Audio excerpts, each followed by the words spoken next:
तर 10:30 वाजले, थोडा उशीरच झाला आणि केली आहे सुरू पूजा. तर हा माझ्याकडे लोखंडी तवा आहे, त्याच्यामध्ये या गोवऱ्या घेतल्या आणि हे जे सुगडं आहे, सुगडं म्हणतात ना याला, काही ठिकाणी बोळकी म्हणतात, सुगडं म्हणतात. तर हे मोठ्या साईजचं आहे थोडंसं. त्याला धुवून स्वच्छ हळदी कुंकवाची बोटं ओढून घेतली आहे आणि अर्धं दूध घेतलेलं आहे गाईचं. तर याच्यामध्ये आता टाकून घेऊ आपण पाणी. आणि हे घेतले आहेत तीळ, तांदूळ, साखर आणि फुलं आहे पूजेसाठी.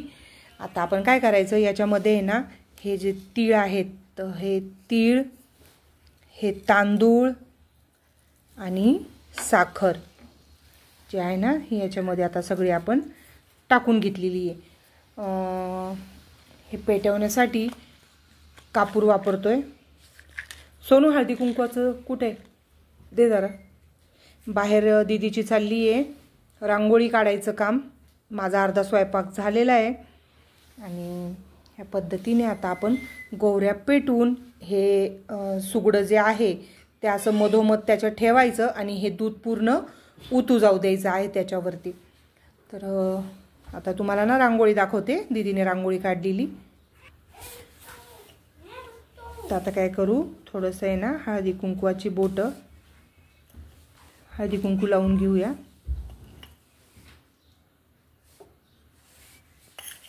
आणि ज्या गोवऱ्या आहेत ना त्याच्यावरती पण हळदी कुंकू वाहून घ्यायचं आहे.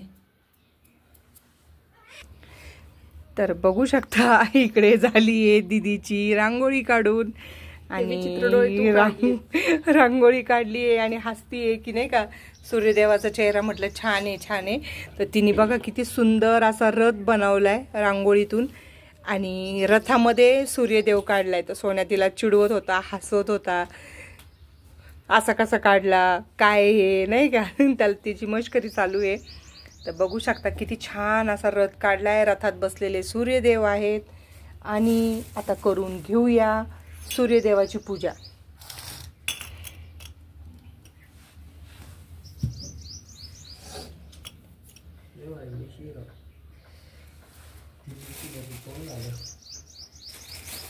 तर अशी काय आपले पारंपरिक रूढी परंपरा आहेत आपल्या, ज्या आपल्याला विसरून चालणार नाही आहे.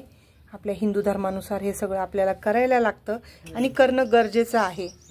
तर अशा पद्धतीने आता सूर्यदेवाची पूजा करून झालेली आहे. आता आपण गोवऱ्या पेटवून दूध उतू घालूया, अगरबत्ती वगैरे पण दाखवून घेऊया.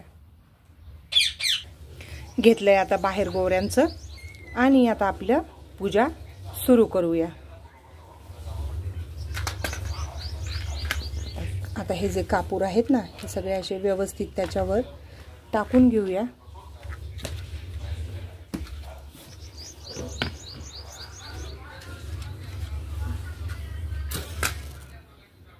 आणि लाईव्ह पूजा दाखवत आहे तुम्हाला सर्वांना. तर तुम्ही करता का, अशी प्रथा आहे का? म्हणजे प्रथा तर आहेच हिंदू धर्मामध्ये रथसप्तमीची, पण तरीही तुम्ही करता का अशा पद्धतीने पूजा? तर नक्की कळवा मला कमेंट्समध्ये.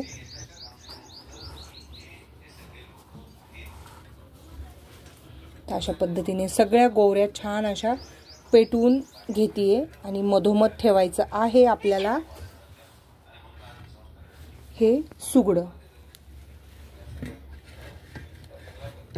चटका बसतोय हाताला.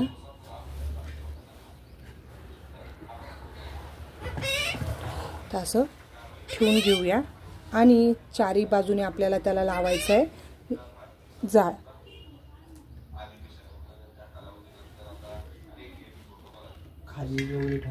नाही ते पेट्रोल बरोबर तापतं येते.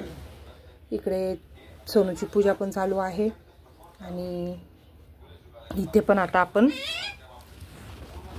जाळ लागल्यामुळे आता आपण अग्निदेवाची पूजा करून घेऊया.